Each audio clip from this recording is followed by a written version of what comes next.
Definitely. I think the thread that I was losing, it was what you were making reference to, kind of the content as well of the lyrics. You know, okay, whether someone's, you know, how much they might be cursing or whatever, but it's more about the content, and that, I think, is something that really people need to address and think about, because what is acceptable and what isn't acceptable, again, continually perpetuate these ideas that, you know, hip hop is about violence, and it's about, you know, gang culture, and it's about, you know, all of these negative racist stereotypes that we see in the media every day. And so by doing that, we then associate all these characteristics with, like, the bad language and whatever. Now, in reality, if a rapper is coming out and without any swearing in their song, but like Will Smith, right?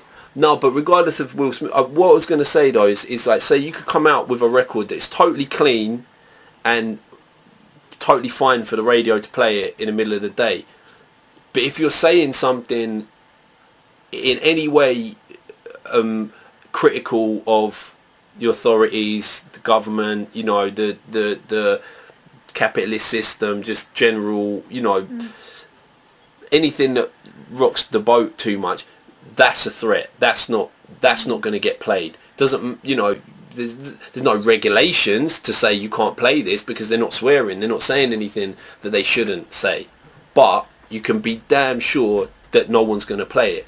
Now, on the flip side, if you have a record that is full of swearing, full of you know, it could be violent comment, like lyrics, it could be, well, definitely, I mean, loads and loads of sexist material gets played constantly on mainstream, like daytime playlisted radio. Now, they'll go in and they'll edit out the swear words, but they'll make sure it gets played.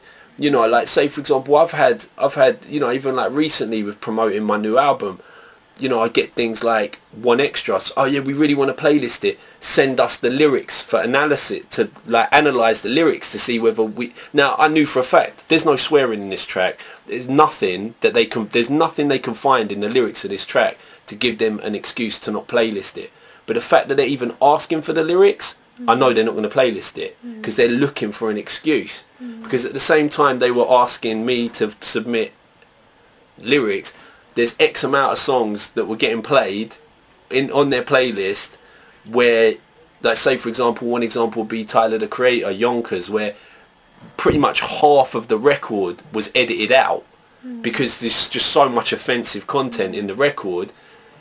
They just had to edit it all out, but that edited version would still be getting played on rotation on their playlist. Now, he signed to a big label, and there's a lot of money invested in him as an artist, so therefore, you know, it's all the usual industry back scratching, and it doesn't matter whether the content of the record is completely unsuitable for daytime radio. We'll just play the radio edited version, and that's fine.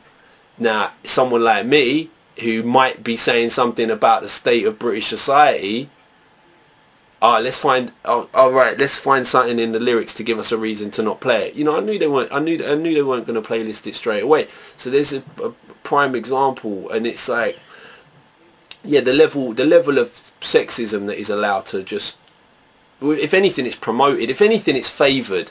What I'd say is hip hop music, rap music that is basically pandering to these stereotypes and is kind of like just super dumbed down, promoting, as you say, materialism and just, you know, objectification of women and all of that. It's favoured by the mainstream. Then they turn around and use that to blame social ills. That you can say it's a conspiracy. I say it's a straight up fact. You know, anyone can look at what's out there and say, well, that, you know, I'm not making that up. That can be backed. You know, you can back that up with hard facts in terms of what gets playlisted, what gets promoted, what gets poster campaign. I remember way back when 50 Cent first put out Get Rich and Die Trying, or Get Rich or Die Trying, and I remember driving through South London really late at night, coming back from a gig somewhere, and we drove past a estate block in Stockwell, and there was a huge billboard, 50 Cent with his top off, with his gun holster over his arm or whatever, bullet holes in the poster, whatever, get rich or die trying. Huge billboard opposite this huge block of flats for like pretty much every black kid who lives on that estate to come out and look at. Oh, here, there's a visible role model, this 10-20 foot poster of this guy. I remember seeing that and just being horrified that like this is what hip hop, a lot of hip hop is now. This is how it's being used, and this is, you know, I'm not in any way blaming 50 Cent or using the I blame the record labels. And I don't even blame the record labels. I blame, you know, a lot of the major labels are run by companies that have money involved in all kinds of other things beyond music.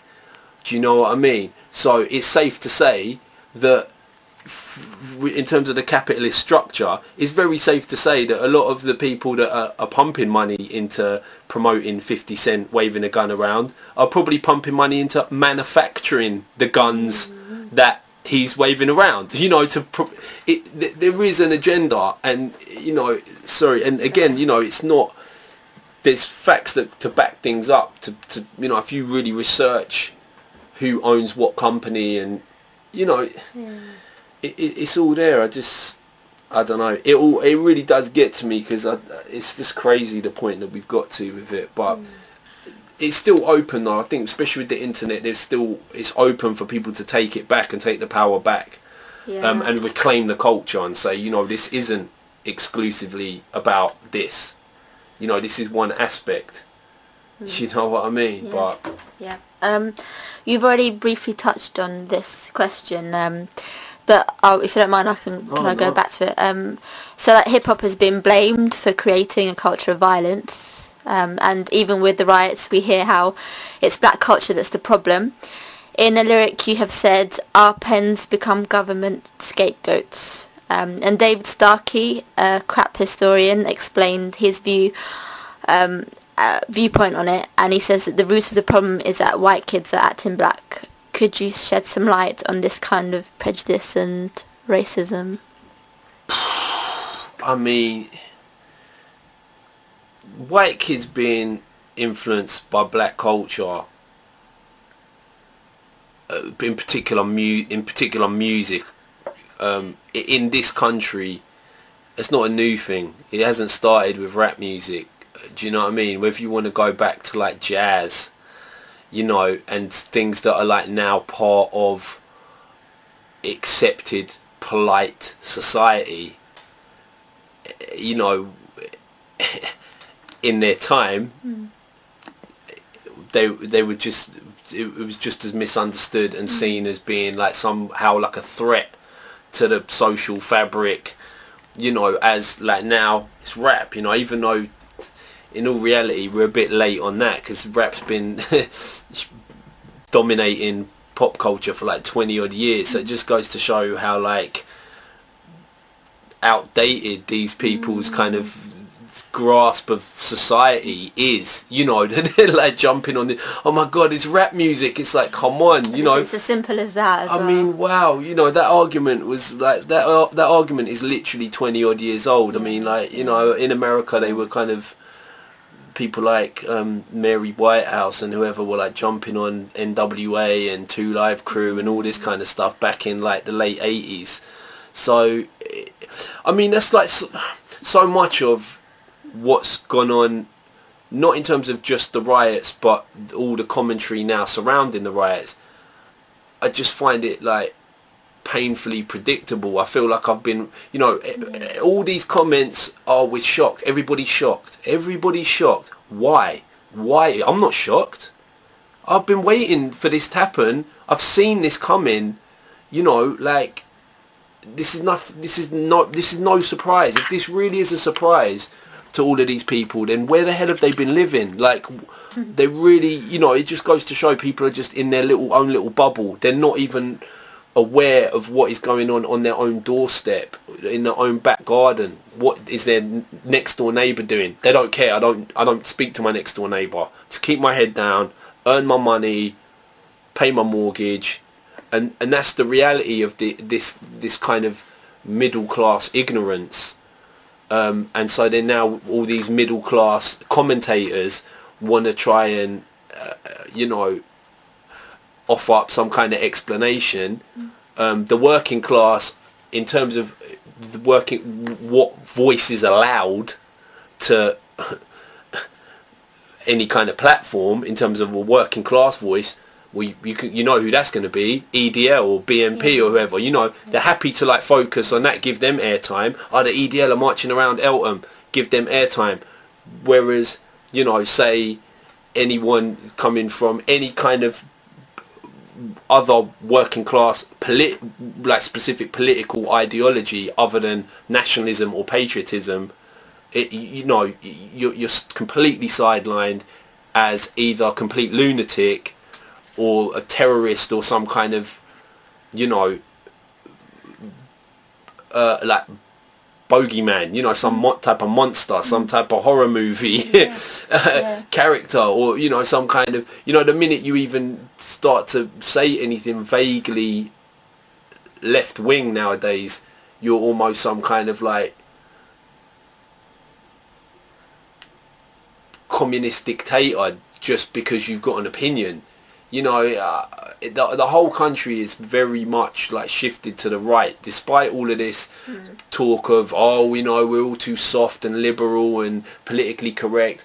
I'm anti-political correctness, and the reason I'm anti-political correctness is because it's allowed institutional racism and things of that nature to continue without being addressed, because it's basically been a way of the ruling classes to say, well, if we stop calling them the N-word, then no one can say we're racist. That's where political correctness has been used to kind of have a negative impact on the society, not because political correctness has led to us being too soft on the hoodies or all this nonsense. It's the political correctness has allowed all of this endemic institutionalized prejudice to continue, while we all look at pictures of Obama and think that the world has changed and think that Western society has changed.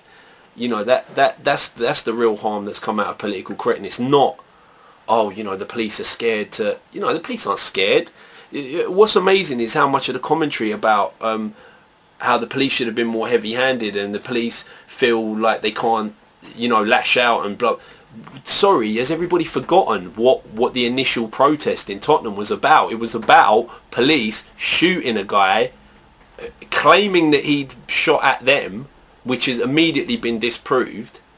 And again, it's back to the thing of the youth having a very shallow level of political understanding. It's very much a surface level, but it's enough for them to just feel like you are all corrupt and you don't care, so why should we? Because anyone who's seen the news on TV, opened a newspaper, gone to answer their emails, and you get your headlines come up on Yahoo, Hotmail, Google, whatever. So any 14, 15-year-old kid has some kind of knowledge of Jean-Charles de Menezes being shot, Ian Tomlinson being killed, now this guy Mark Duggan, different kettle of fish, but again, it's police brutality. Police brutality then leads to some kind of social uprising, and then the powers that be that control the media and want to commentate on it turn around and say, the problem is that the police are too soft. And no mention of what was the root. What was the root of this? No. It was nothing to do with having a protest against police. It was just people wanted a free pair of trainers. Nah, I'm not buying that for a minute. Yes, they may also have wanted a free pair of trainers, but you've got to be angry. You know what I mean? You've got to feel like disinformation